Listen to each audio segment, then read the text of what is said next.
introduce our speaker for today.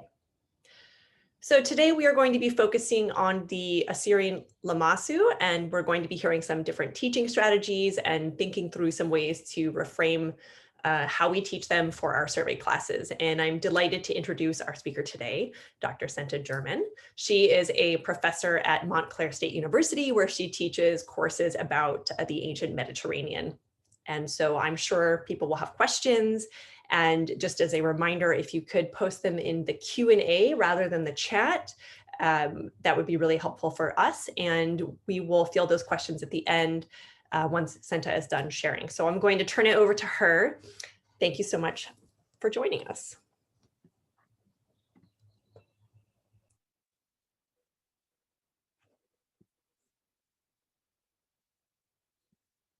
Okay, Lauren, thank you so much for that kind introduction. And I also want to thank, of course, Beth and Stephen for Smart History and for the opportunity to be with you all here today. So I'm going to share my screen.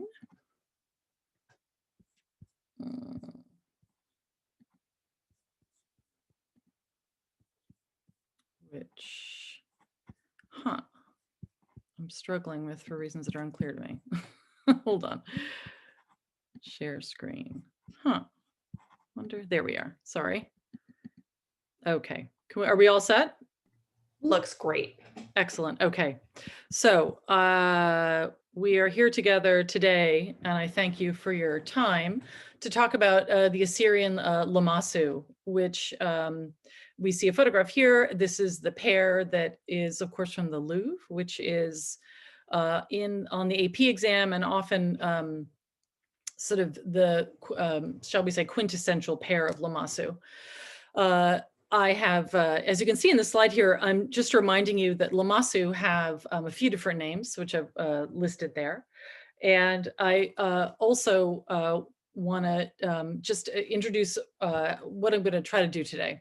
So these objects are embedded, obviously, in the history of the ancient Near East. And that's where they sort of sit in the great chronological stretch of the AP exam or survey of Western art. And I'm going to talk about them first as that is to say, objects embedded in their historical period. I also want to then talk about the reception of them in the 19th and 20th century. And then lastly, probably very briefly, I want to talk about how, what sort of role the Lamassu play in the way in which we think about the destruction of cultural heritage in the ancient Near East, and in a way, and responses to that.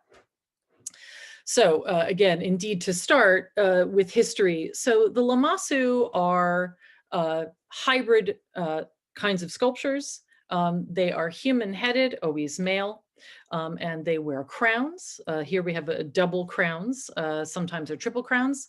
The bodies of these creatures are usually bulls, but sometimes lions, and they are winged. And these show up in pairs, in doorways, in the palaces of the Neo-Assyrian period. And this, the Neo-Assyrian period, I'm sorry, I'm struggling to see. Never mind. Sorry. I am, interesting. The Neo-Assyrian period on the slide previously. Sorry about that. Lauren, are you doing that? No. I'm not, but if you hover over your PowerPoint, there are some little arrows on the lower left. Oh, right. God help me. Thank you. Right. No problem. The fun. Anyway, so as you can see, the Neo-Assyrian period in which these Lamassu are created are between the 10th century and the 7th century BC. And in this map, which comes from the British Museum website about the Assyrians, you can see the colossal expanse of the Assyrian Empire during that time. Now, where do these Lamassu come from? They come from actually only a handful of sites, such as we know at the moment. And they're the sites that are the core sites of the empire itself. Again, on the label here, Nimrud, Nineveh, Ashur, and Khorsabad, and then Tel Ayaya, which is the dot on the screen to the left of the square in modern day Syria, we have an example of a peripheral site, the Lamassu, which we'll talk about in a minute. So the Lamassu, what are they? What do they mean? How are they recognized in antiquity? The idea of a Lamassu, of a hybrid creature, actually is a very, very old one in the ancient Near East. And to symbolize that, I brought as an example an early dynastic cylinder seal, which on it you can see a hybrid character with fabulous curly beard, with the torso of a bull on it. So the idea of a hybrid creature actually is deeply embedded in the ancient Near East. The idea of a lama, of a protective kind of a character, which the Lamassu are, which we'll talk about in a minute, comes from the goddess Lama, a female goddess.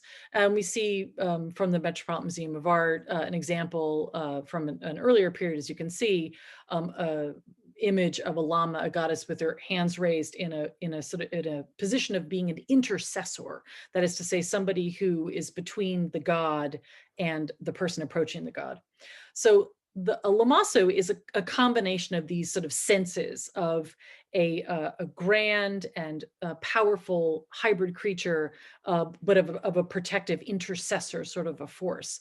This combination is something reasonably novel, which the Assyrians create. Now, they do not, the Lamassu in the Assyrian period, don't only show up in these pairs of sculptures in palaces. They also show up as sort of symbols in other media. And just to give you a sense of it, on the left-hand side here, I'm showing a illustration of a wall relief showing the Lamassu in the lower left corner, accompanying the Assyrian king's importation of cedar wood into the empire. He's protecting this fabulous import and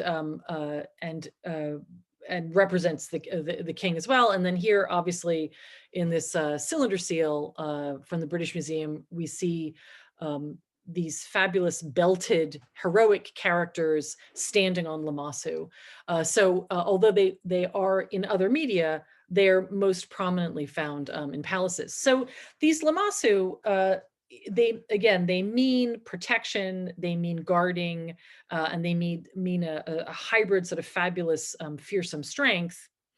How is that employed in Assyrian cities? So to give us a sense of that, I want to go into some depth into a couple of examples. So here we have a beautiful watercolor supposed reconstruction of the city of Nineveh, which was part of the mid-19th century publication of it. And then on the right-hand side, a plan of it. These Neo-Assyrian cities in which the Lamassu are found are novel inventions of the Assyrians. What do I mean by that? The Neo-Assyrian Empire is unique in antiquity for being the first military empire to control trade from east to west. As you recall from the map, the Neo-Assyrians are not only sending their armies out to consolidate land, but to control trade. And they bring the trade and the wealth of the trade to the central areas. And with that wealth, they create these gorgeous cities, and specifically inside, palaces and temples. And the Lamassu are focal points within that. Another reconstruction drawing from a 19th century publication, in this case, Sargon II's Palace at Khorsabad, and on the right-hand side, three-dimensional isometric reconstruction of it. These places are rich with sculptural decoration, and focal points central to these decorative programs are the Lamassu. Now, again, specifically working as characters to protect space, specifically spaces of entrances. So for instance, here, in this plan, we have at the bottom right of the plan is the external entrance. Two Lamassu would sit in the doorway there. And then at the top where it says gate between the throne room courtyard and the forecourts, another two Lamassu. So visitors to the palace would pass through these and be sufficiently frightened and awed. Yeah. Now, more specifically, what did they look like? Like all Neo-Assyrian palace wall decorations, they were painted. Now, this is a screenshot from a fabulous video done by this fabulous organization, learningsites.com. There is indeed one of these videos on the ancient Near Eastern pages of Smart History to give you a sense for it. In these videos, that not only are the spaces reconstructed in 3 dimensions and we move through them, but we see these painted wall reliefs. Now, obviously in the middle here is the back end of a Lamassu, unpainted. These, of course, would have been painted. We know for sure, and which we'll get to in a second. The reconstructed painting here gives us a sense for how rich these colors were. Deep blues, cobalt and Egyptian blue and gold and greens, blacks, what have you. Here I have an image from a study that was done of a few American examples of Assyrian wall reliefs, as you can see, using luminescence photography, showing you the remains of the Egyptian blue in these wall reliefs. That's the sort of depth of color the Lamassu would have been painted as well. And then here I brought an example of a reconstruction of wall painting from Tilbarsip, which was a peripheral Assyrian site in modern day Syria, which wasn't quite important enough for wall reliefs, but had wall paintings. And here of a Lamassu, again, painted in bright, bright colors. Now, how exactly did these sculptures function? This is a really interesting way of getting into teaching the Lamassu. After you tell your students what they mean and what they looked like, how were they understood by contemporary Assyrians who lived and worked around them? So we get a really brilliant explanation for this at the Palace of Nineveh. Now, I brought you for you to look at here a classic example of what you see a lot of in these Assyrian wall reliefs, and that is scenes of warfare. The Assyrian king has gone out, he's vanquished his enemy. This is one of the most famous battle scenes from Nineveh, the siege of Lachish, which is known from a few ancient sources. And the Neo-Assyrians are routing the enemy. And this, of course, in a very straightforward way, would function as something that visitors to the palace would apprehend as the power of the king. And if you were a visitor, you were sore afraid. However, also at Nineveh, in the interior spaces of the palace, in the interior courtyards adjacent to the throne room, we have, in addition to representations of war scenes like the Siege of Lachish, we have a pretty detailed explication of the quarrying and bringing of Lamassu to Nineveh itself for installation. So just going through very quickly. So here again, a drawing of these wall reliefs to make them clear, of a group of workers under duress, shall we say. We see members of the army above them with their swords, with their spears and their shields, ready to punish anybody who tries to run away. And at the bottom too, as you can see, quarrying out the stone that will become the orthostate for the Lamassu.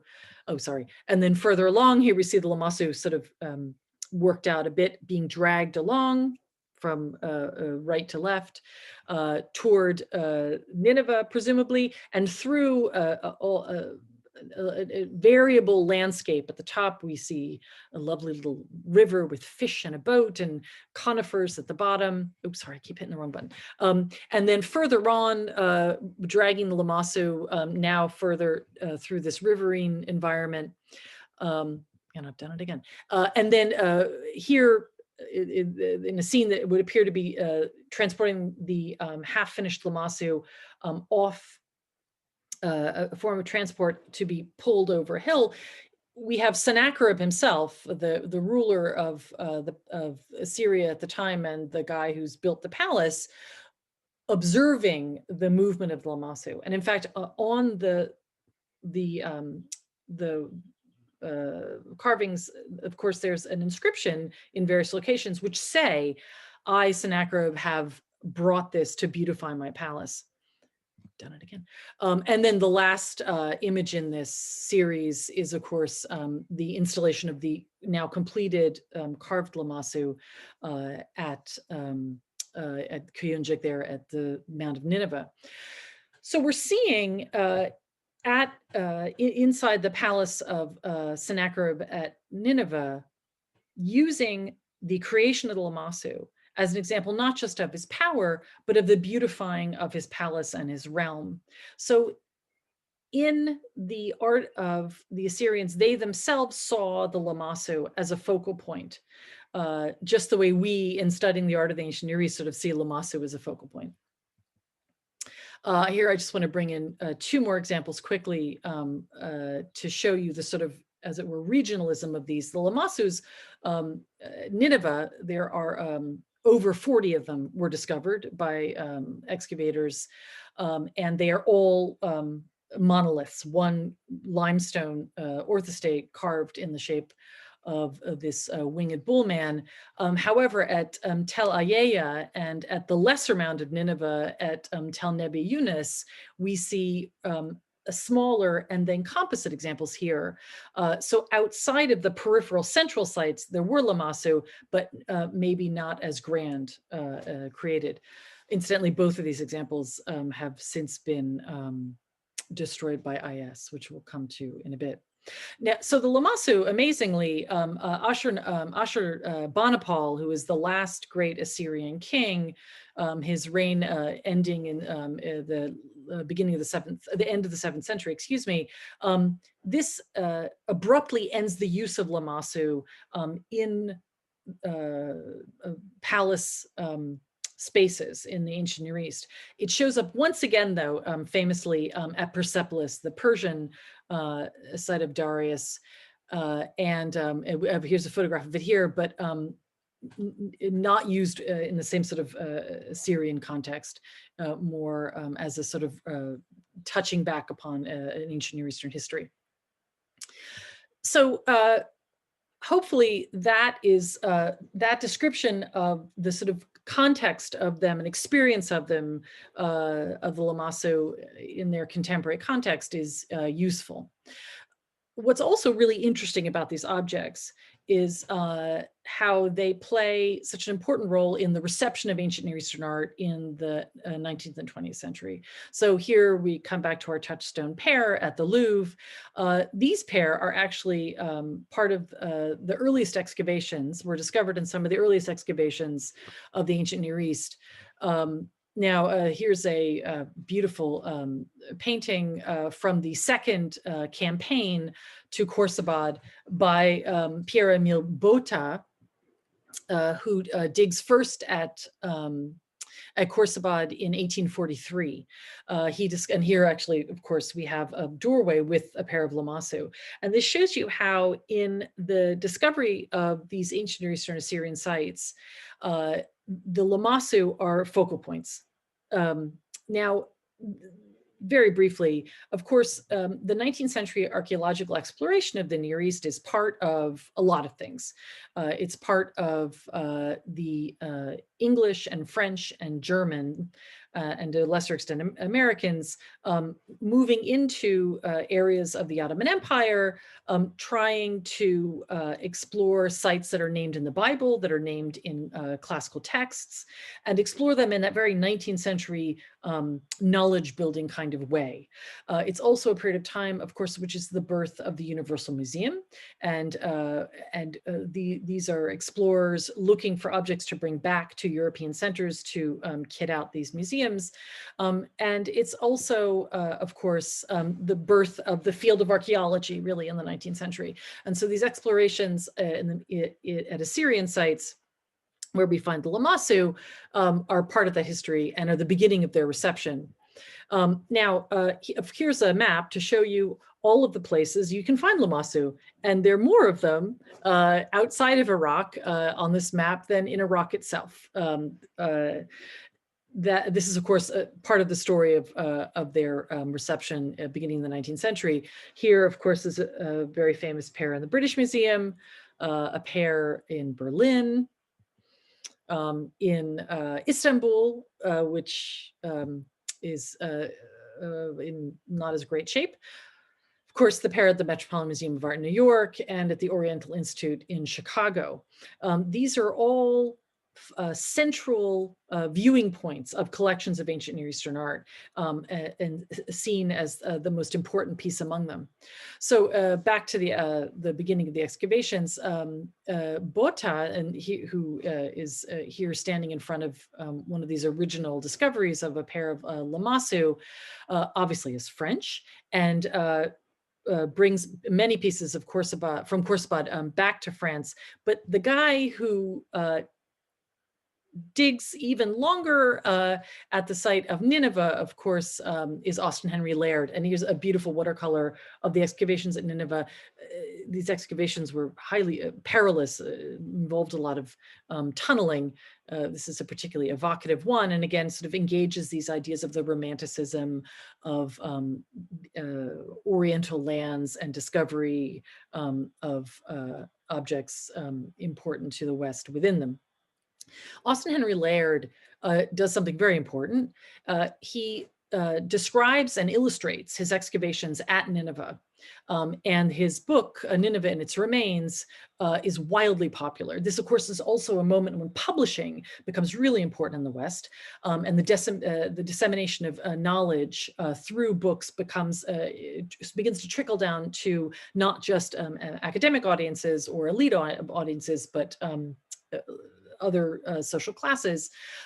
This book is reprinted numerous times. And as you can see in here, the frontispiece, the dealing with the Lamassu is central to it. The cover for this original printing also, obviously, a gold embossed Lamassu here, a close-up of that. I just want to point out the lovely sort of mirroring of Laird giving directions for the taking down of the Lamassu, similar to Sennacherib directing its erection at Nineveh. All, again, from this publication, extracting the object out of the site and bringing it eventually to London. Within the publication of Nineveh and Its Remains, Laird also includes beautiful full-color recreations of the palace. And these really embed in the imagination of certainly the English audiences and the English-speaking audiences. So much so, oh, forgive me, I hear from, of course, the very popular, wide circulating Illustrated London News, an image of bringing the Lamassu to the British Museum, an event in and of itself. So Laird and his publication of the site of Nineveh becomes so embedded in the imagination of the English that, of course, it is featured, remains from it, and imitations of the remains from it are featured in the famous Crystal Palace exhibitions of the World Fair in the middle of the 19th century in London. And here we see a photograph of it and then obviously a watercolor illustration. And that, of course, the opportunity to see so much of this material from these ancient Near Eastern sites and these extraordinary Lamassu inspire all manner of secondary and tertiary creation. Here I have just two examples from the decorative arts, but of course it's critical in contributing to the style of Art Deco. And here I brought just a few fabulous examples of ancient Near Eastern, and specifically Lamassus from Art Deco buildings in Europe and a couple in New York, the French building and the fabulous Pythian temple. And moving further west, the Nebraska State Capitol, directly invoking the remains discovered at Nineveh and Khorsabad, and then all the way to LA, the Sampson Tire and Rubber Company in the late 1920s build a new factory and have it created in the style of an ancient Near Eastern palace. And as you can see, Lamassu at the door. Of course, it is now an outlet mall, which is the way of all things in the States. Those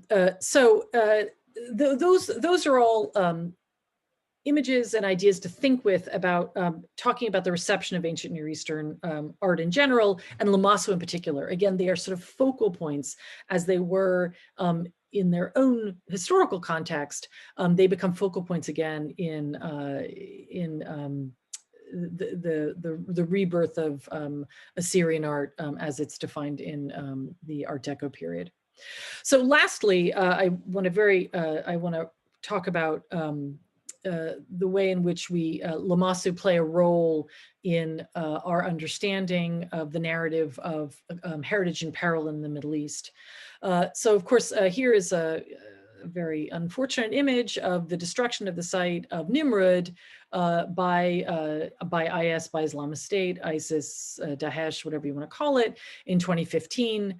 This obviously this portion of eastern Syria, northern Iraq, held by them, and in the propaganda that Daesh distributed, they spoke very succinctly about wanting to to set the clock back to zero, to erase history before and start again in Islamic State.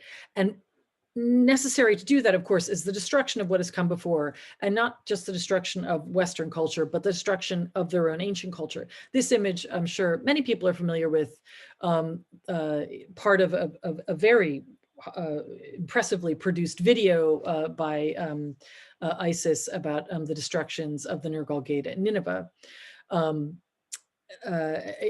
Critically important, again, not just to be destroying any object, but the Lamassu, because of its important symbolic meaning in the history of the Near East. Eventually, obviously, IS was pushed out of the area of northern Iraq and Mosul, and here we have, again, in the photographing of the retaking of the Mosul Museum, remains of Lamassu at the front, immediately identifiable in their beautiful, repetitive, geometricized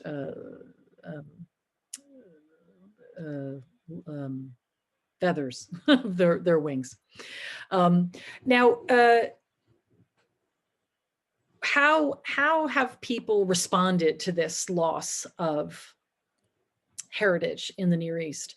Everyone laments it, but there have been a few sort of interesting responses that again focus on the Lamassu. Again, I'm sure many of you are familiar with Michael Rakowski's sculptures. He has a whole series of sort of lost ancient Near Eastern art. The Invisible Enemy Should Not Exist, which he began actually in the early part I think 2003 was his first exhibit, specifically re-representing objects of ancient Near Eastern origin that were destroyed in with the American invasion of Baghdad. And here he was commissioned to erect this Lamassu, assembled largely with flattened cans of Iraqi date syrup, for a beautiful sort of metallic glittery surface on obviously a plinth in Trafalgar Square. And the role of the English in the extraction of ancient Near Eastern art, the role of the English in softly and otherwise colonizing the Middle East is not lost here in this sort of location in London. So here's one sort of response to that loss again. Another, of course, is an attempt to remake and replace the Lamassu. This organization, Factum Art and Factum Art Foundation, were commissioned actually by the Rijksmuseum to recreate, I should say, based on digital imagery, Lamassu from Khorsabad for an exhibit there. And then they have been since in 2019 given to the city of Mosul, where they've been installed at the University of Mosul. And then I end with a very personal kind of processing of the loss of Lamassu by a colleague, Zina Kamash. And you can read the quote here, responding to the destruction of heritage by craftivism, of course, which gives power to individuals and making and responding to this destruction, making this little felt lamassu was how she, as a scholar of the ancient Near East and as an Iraqi, responds to this sort of loss of heritage. Now, this, of course, these are reasonably anodyne examples of response to the loss of heritage and specifically the destruction of Lamassu. But I think they're really rich, shall we say, jumping off points for discussion, potentially for classes. Anyway, so that's what I got for you. And I'm super happy to answer any questions or chat more about this. Thank you so much, Senta. This is really wonderful. Let me just get myself here. And it looks like we already have some questions. So we're just going to dive into them. And if people have more questions, please write them in the Q&A and we'll get to them. So we had a question about repatriation and whether, with all the conversations happening, among museums and collectors about repatriation, say with the Benin bronzes, for instance, have there been conversations around the repatriation of the Lamassu, for instance, going back to these? It is the case that the excavations at Khorsabad and at Nineveh were done certainly with the approval, the contractual approval of the Ottoman beys, right? So in other words, Botta and Layard were permitted to take these objects out of Iraq, and therefore their acquisition in the eyes of the museums that hold them, of course, are perfectly legal. I think there is a desire, I know there is a desire for the repatriation of these objects, but of Lamassu, to speak specifically of Lamassu, but that's the argument on the other side. The ancient wall reliefs, that is to say the carved wall reliefs that sat next to the Lamassu, many have unfortunately been stolen and ended up on the antiquities market. And there have been a couple of cases of requests for repatriating those. And those, of course, are more complicated because they are embedded in international law. This is a case has to be made, the theft of them has to be proven, and this is notoriously difficult. The Lamassu per se, I am unaware of any official requests for repatriation. There is a general sense for a desire to repatriate these objects, however. That's really interesting. I was not aware of that difference between those two. That's actually really helpful. We have a couple other questions, and one is, can you speak a little bit more about the cuneiform inscriptions on the Lamassu? Yeah, I'm so glad you asked that. I have translated into English. I have a couple of, which is helpful for me. I have a couple of inscriptions on the Lamassus themselves. I'm so glad someone asked that question. I kind of cut that out. So indeed, these phenomenal wall reliefs that are found inside the palaces are many of them have inscriptions, and some of them are what are referred to as the standard inscription, saying the name of the king who erected the room and the parts of the world he's dominated and the sort of benefits that he brings to his city, what have you. But interestingly, on the Lamassu themselves, there are particular inscriptions which refer to their power. And so I will read to you, for instance, at the Met, on one of the Lamassu, from Nimrud, from the palace of Assur-Nasrpal, the earliest set. I build thereon a palace with halls of cedar, cypress, juniper, boxwood, teak, terebinth, and tamarisk as my royal dwelling, and for the enduring leisure life of my lordship. Beasts of the mountain and the seas, which I had fashioned out of white limestone and alabaster, I had set up in its gates, and I made the palace fittingly imposing. So in a way, there's sort of a direction on the Lamassu, instructing the viewer how to see it as something extracted from far away and to beautify. But differently, at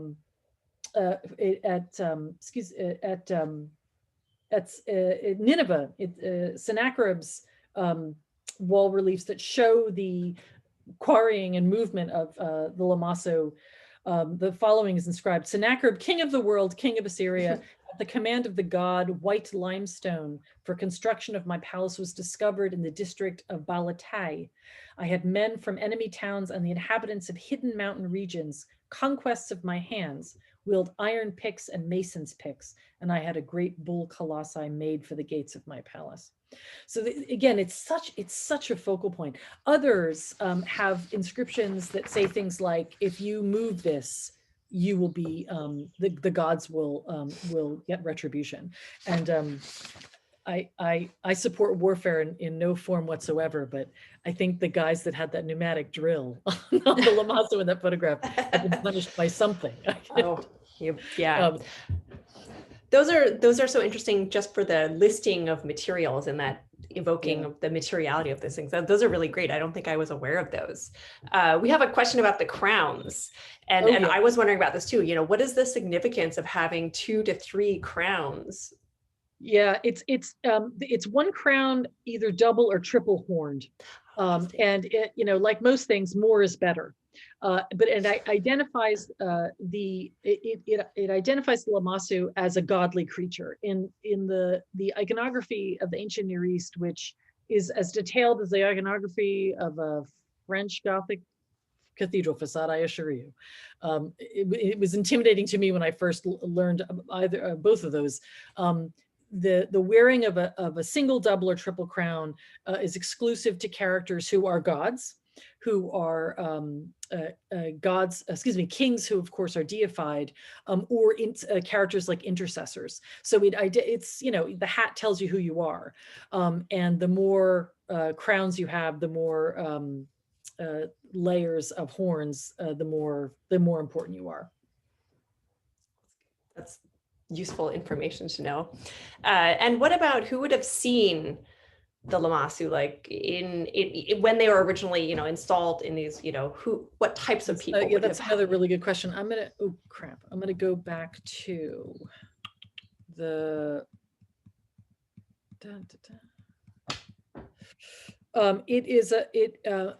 So here, so who comes to the palace? And actually, who comes to the palace? We know not only were courtiers coming to the palace, but very importantly, people who wanted to give something to the king or wanted to have an audience with the king, wanted something from him. And so the closer you got to the king, the more complex the iconography on the walls was, and the more specific to your situation in the palace. So again, you would see, I'm happy to list this in the resources. It's a brilliant article by John Russell showing how at Nineveh, the closer you get into the king, the more varied the message is. At the perhaps the forecourts or the throne room outer throne room courtyard, you would see again battle scenes that sort of just make you frightened. And then the closer you get to the king, you see more and more images of his largesse and of his what's the word I want? Generosity, what have you. And that of course makes sense. If you're going to be in close quarters with him and negotiate with him, you want to, it's beneficial for Sennacherib to show you that he has sort of many things he might do. Yeah. So unquestionably, very much like actually Egyptian palaces and temples, access is, as you process through it, access is increasingly shrunk, as it were, constricted, and the message changes. And the more, the less important you are, the further away from the king you're going to get. That's really interesting. And that actually dovetails with our final question, which is about whether the Lamassu are representations of the ruler as divine in a generic way, or, or are they associated with a specific god? Yeah, well, again, the god with which it's associated is this goddess Lama. Yeah. So interesting. And it so the Lamassu is a new hybrid invention of the Assyrians. They have taken the generic idea of hybridity, which again goes back to the, fourth millennium. Characters who are in sort of the mythological godly realm that are hybrid, man and lion, man and bull, what have you. They take that and they combine it with the character of the Lama, which again is this protector and intercessor. The female identity is gone, which is interesting, although not entirely surprising, because as many people have pointed out, there are precious, I repeat, precious few representations of women in any of these interior spaces of Neo-Assyrian palaces. There very rarely is the queen represented. The British Museum is a very unique example. And then their female female members of vanquished cities are shown. So it's a hyper masculine environment, Syria, it would appear, in many ways. Although actually, there's a lot of complexity to that.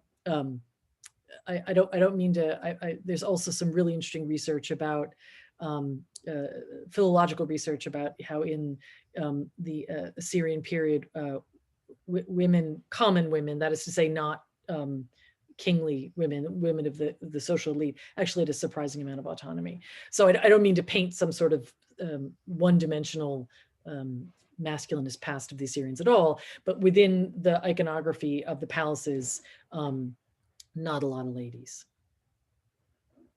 That's really interesting, and somehow not surprising from what I know about this. And so, and I feel like I could ask many questions about the whole relationship with Lama, but for the sake of time, I will not, and I will ask you at a different time. Well, I wanted to encourage people, if you still have questions, to please feel free to post them in the Smart History Facebook group, the Smart History Commons, and we can always pass them along to Senta if she's not there. But for now, we'll just say a huge thank you to you, Senta, for sharing your wisdom and creative ideas how we can address this material in our classes. And thank you, everyone who was able to attend today. Please. Thank you. Yeah, A pleasure. thank you. This was great. We'll sign off for now. Bye.